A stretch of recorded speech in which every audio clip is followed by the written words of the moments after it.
Good evening. How are you? कैसे हो आप लोग? सब ठीक? उम्मीद करते अच्छे होंगे।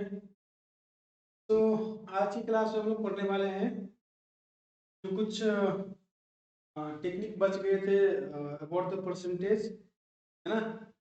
तो उसी टेक्निक को आज हम लोग पढ़ने वाले हैं और अच्छा से ध्यान देके पढ़ना है। तो क्लास स्टार्ट करने से पहले चैनल पर नए हो तो उसको आप लोग सब्सक्राइब कर दीजिए और बेल आइकन को प्रेस करना नहीं भूलना है, क्योंकि आप लोग सब्सक्राइब और शेयरिंग से हमें भी मोटिवेशन मिलता है और हमें भी कुछ फायदा हो जाता है यार, है ना। थोड़ा हमें भी फायदा कर दो, कोई दिक्कत नहीं है। ठीक है, सब्सक्राइब भी तो करना है और दोस्तों को शेयर करना है। ठीक है, चलो स्टार्ट करते हैं क्लास। ओके, तो हमारा नेक्स्ट ट्रिक है, तो हमारा टेक्निक होगा, क्या होगा? Technique number 6।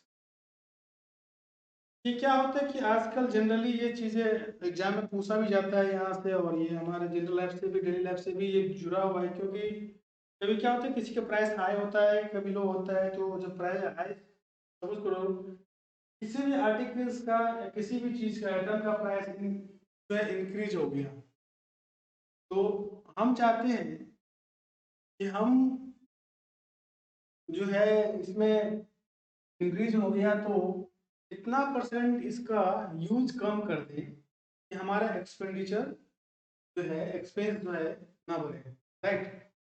तो कोई बोल रहा है कि if the price of A commodity increase और डिक्रीज बाय एक्स परसेंट, कितना परसेंट कर रहा है? ये जो इंक्रीज और डिक्रीज है एक्स परसेंट, या तो इंक्रीज हो या डिक्रीज हो। डिक्रीज होगा तो अच्छा ही है, तो फायदे में है ना।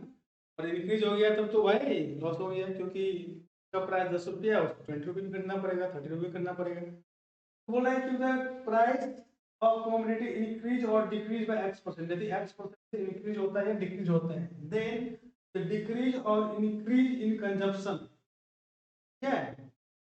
सो एज नोट टू इंक्रीज और डिक्रीज द एक्सपेंडिचर, याद रखना है, expenditure is equal to X by 100 plus minus X into 100%। समझ आया क्या मतलब है? कि यदि किसी पार्टी एग्जाम्पल समझते हैं कि the price of sugar increase by 40%। तो चीनी है, शुगर तो पता होगा, शुगर का प्राइस जो है 40% इंक्रीज कर दिया गया है ना। कितना है? 40% इंक्रीज हो गया। तो देखिए how much percent must reduce in consumption of sugar. Sugar का कितना परसेंट कंजम्पशन, खर्च हम अपने घर में भी कम करते हैं तो हमारा जो एक्सपेंडिचर है वो बैलेंस रहेगा, यानी हमारे, so as not to increase expenditure, यानी हमारा जो एक्सपेंसेस है, हमारा जो एक्सपेंडिचर है, इंक्रीज नहीं हो। समझ में आ गया? क्योंकि यदि हम 100 रुपया में चीनी, सपोज करते हैं कि 100 रुपीज का एक चीनी है और उसको लेके आ रहे हैं, तो हमारा जो एक्सपेंडिचर है मंथली वो तो फिक्स है, हम उसके हिसाब से एक्सपेंस करते हैं। लेकिन सपोज करो कि यही चीज यदि प्राइस हाइक किया जाए, 200 रुपये के जी कर दे, है ना, हाइक कर दे शुगर का चीनी, तो हमारा एक्सपेंडिचर भी कम होगा। तो हम चाहते हैं कि अपना एक्सपेंस नहीं बढ़ाने के लिए तो क्या करना पड़ेगा? शुगर कम खाना पड़ेगा। कोई बोल रहा है कि कितना शुगर कंजप्शन कम करेंगे ताकि हमारा एक्सपेंस नहीं बढ़ेगा, तो क्या करना है बताया थे। देखो यहाँ पे दो सिंबल है, क्या है? X by 100 plus minus X into 100% है, याद रखना है। क्या बताए थे हम? प्लस माइनस में रहेगा तो दो सिंबल यूज करना है, मतलब प्लस का इन केस ऑफ इंक्रीज। तो क्या इंक्रीज इंक्रीज हो रहा है ना 40%, तो क्या यूज करेंगे हम लोग? प्लस। तो क्या होगा? 40/100 प्लस 40 इंटू 100%। देखो कितना होता है ये, 40 बाई कितना होगा? 140 इंटू 100। ठीक है, देखो इसे काट के कितना करता है ना। तो यानी इतना परसेंट जो है हम लोग जो भी काट कुट कैसे आएगा देख लो। ये आई थिंक आएगा, ये कितना आएगा? 0 0 कट गया, 2 2 जा 4, 7 2 जा 14, कितना हो गया? ये हो गया 200 बाय 7%, है ना। 200 बाय 7%, और इसको फ्रैक्शन में यदि हम लोग तोड़ते हैं तो कितना होगा ये? अप्रॉक्स यदि ये हो जाता है कितना होगा? 28/4/7%। देख लो कुछ ऐसा आएगा, देख लेना। ये आता है दिन 28 होल 4/7%, यानी कितना परसेंट अमाउंट ऑफ शुगर खर्च करना, यूज करना कम करना पड़ेगा, तब जाके हमारा जो एक्सपेंस है, हमारा जो एक्सपेंडिचर है वो बैलेंस रहेगा। ठीक है, चलते हैं नेक्स्ट ट्रिक की तरफ। नेक्स्ट जो हमारा टेक्निक है, क्या बोलते हैं कि इफ, है ना, due to R% decrease in the price of an item, a person can buy 8 kg more in X rupees. The actual price of that item is this. होता है ना, कभी कभी मार्केट जाते हैं और प्राइस कम और रहता है, तो क्या करते हैं हम लोग, जैसा सामान उठा लेते हैं ना। सपोज करो कि कोई 100 रुपीज में 2 बॉक्स लेके आता है ना, और यदि मार्केट गया, प्राइस गिर गया और 100 रुपीज में जो है 200 बॉक्स देगा, मतलब जो ज्यादा देगा, तो क्या करेगा, लेगा कि नहीं, बोलेगा यार एक के बदले 2 उठा लेते हैं, है ना। तो वही होता है कि प्राइस जब घटता है तो आदमी आइटम ज्यादा बाय करते हैं, ठीक है ना। तो बोला है कि हम, क्या बोल रहे हैं कि सपोज करो तो इसका एक्चुअल प्राइस कितना था, है ना। तो एक्चुअल प्राइस करना है हम लोग को, फाइंड करना है कब, जब यदि R% किसी भी आर्टिकल्स का प्राइस डिक्रीज हो गया है और हम उसी चीज को ज्यादा अमाउंट, मतलब जो है कम पैसे में ज्यादा खरीद रहे हैं ना, उसी उसी अमाउंट में। पहले 100 रुपीज में 10 पीस खरीद रहे थे, अभी जब क्या कर रहे हैं, 100 रुपीज में 20 पीस खरीद रहे हैं। तो क्या होगा, क्योंकि इसका वैल्यू जो है डिक्रीज हो गया, प्राइस डिक्रीज हो गया है, तो उस आर्टिकल्स का एक्चुअल प्राइस कितना था, है ना। तो हम लोग क्या करेंगे, एक्चुअल प्राइस को फाइंड करते हैं। एक्चुअल प्राइस कितना होता है, R into x by 100 minus R into A per kg, है ना। यानी 1 kg मोर हम एक्स रुपीज खरीद रहे हैं, तो एक्चुअल प्राइस ये होगा। तो क्या करें, ड्यू टू, देखो एग्जांपल समझते हैं क्या है, due to 10% decrease in the price of sugar, sugar का जो प्राइस था वो 10% डिक्रीज हो गया, है ना। तो हो गया 10% डिक्रीज कर दिया। बोलता है Ram can buy 5 kg more sugar in 100 rupees. अब बोल रहे हैं कि भाई साहब 100 रुपीज में सपोज करो कोई 1 kg लेके आता था शुगर, अभी 100 kg में कितना 6 kg लेके आ रहा है, तो कितना हुआ, 5 kg मोर हुआ ना। तो क्या बोल रहे हैं कि वो 5 kg ज्यादा शुगर उसको 100 रुपीज मिलता है। ये बोलता है कि then find the actual price of sugar, तो उसका एक्चुअल प्राइस कितना होगा। क्या होता है एक्चुअल प्राइस, क्या किस निकालेंगे, एक्चुअल प्राइस ऑफ शुगर क्या होगा, चलो, ऑफ शुगर क्या होता है बच्चे, आर इंटू एक्स। आर क्या है, आर होता है जो इंक्रीज होता है प्लस से, तो कितना इंक्रीज हुआ है, हाउ मच परसेंट, तो मैंने कहा कि 10% जो है हमारा, ये हमारा क्या है, आर है 10%, तो क्या हुआ ये 10 अपॉन क्या होता है, सॉरी 10 इंटू एक्स, क्या है, कितना रुपया में हम लोग खरीद के लेके आते हैं, कितना अमाउंट है, x rupees, what is the 100 हो गया, ये तुम्हारा एक्स हो गया ना। और भाई साहब ये जो 5 kg मोर है ना, देखो 1 kg मोर है, तो क्या होगा, नीचे में लिखेंगे 100, तो फॉर्मूला का है माइनस आर, और पता होगा आपको कितना परसेंट डिक्रीज हुआ है, माइनस कर दो 10 इंटू, लिखो 5, आया तुम ज्यादा लाया ना 5 kg, 5 और सॉल्व कर लो, ठीक है।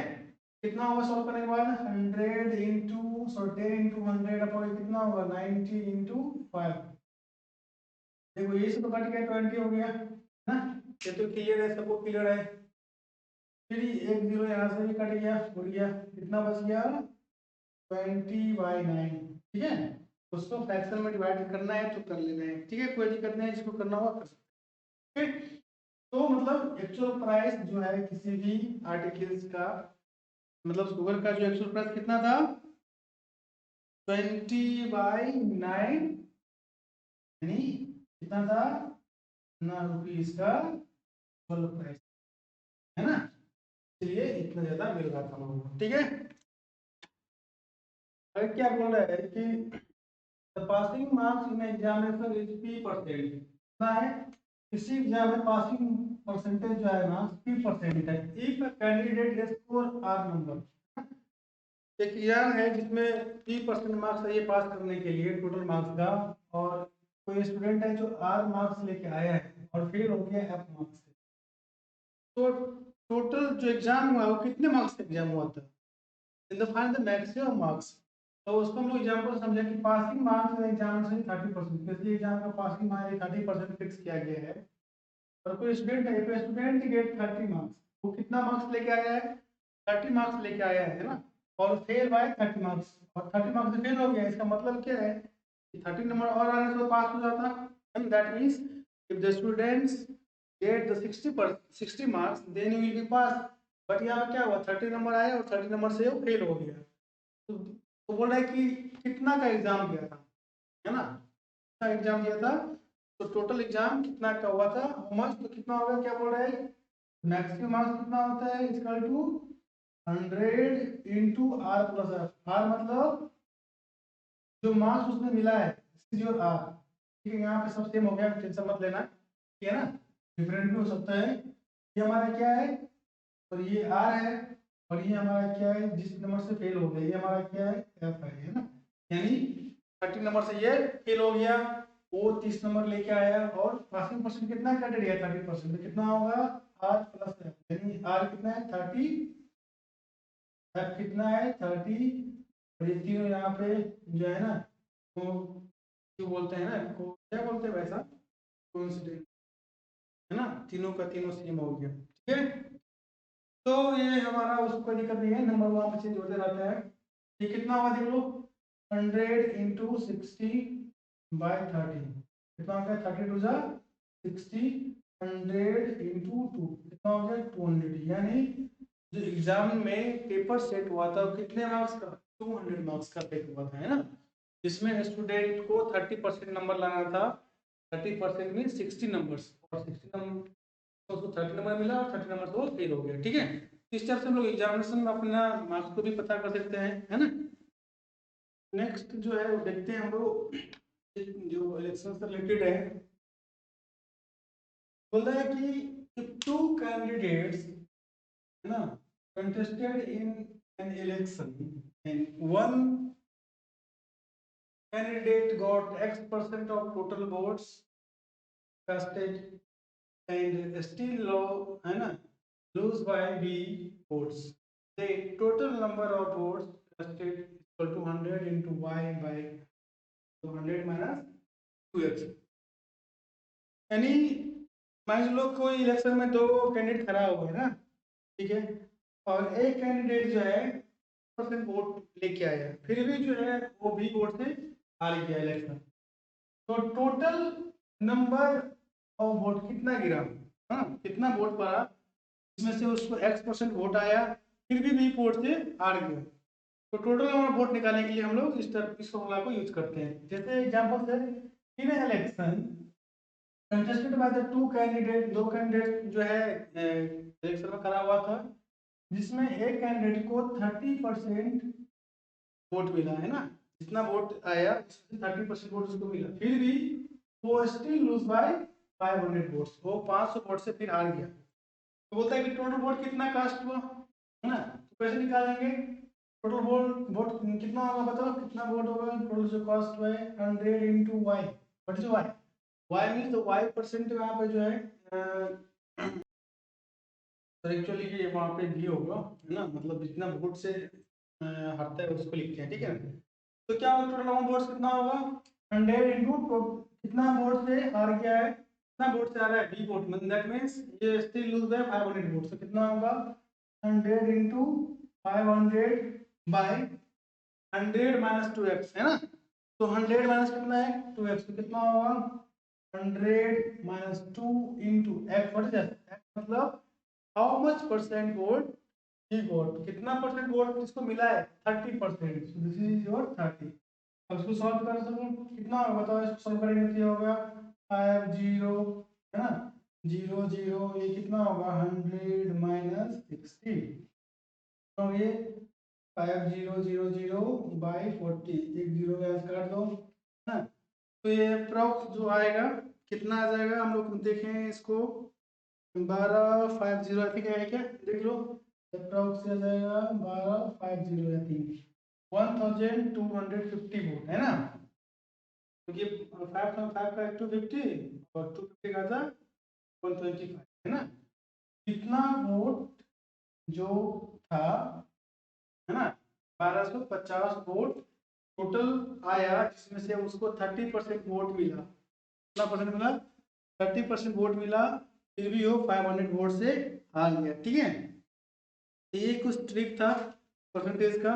और भी 2-3 ट्रिक है जो तो मतलब जो जब हम लोग कंपाउंड इंटरेस्ट पढ़ेंगे, है ना, तो कंपाउंड इंटरेस्ट से जुड़ा हुआ चीज़, इसलिए हम लोग उसके साथ पढ़ लेंगे उस ट्रिक को। तो परसेंटेज का क्लास यहाँ खत्म होता है, फिर हम लोग नेक्स्ट क्लास में मिलेंगे एक नए टॉपिक के साथ। ठीक है, प्रॉफिट एंड लॉस तो पढ़ के भी आना है, और चैनल को सब्सक्राइब करना मत भूलो, है ना। आप लोग चैनल को सब्सक्राइब कीजिए और मैक्सिमम से मैक्सिमम शेयर कीजिए और बेल आइकन को दबा लीजिए, क्योंकि आप लोग का सब्सक्रिप्शन और आइकन जो प्रेस करते हो, दोस्तों को शेयर करते हो, उससे हम लोग को भी मोटिवेशन मिलता है ना। थोड़ा बहुत हम लोग को भी भला हो जाता है यार, है ना। तो ठीक है, तब तक के लिए जय हिंद, थैंक यू।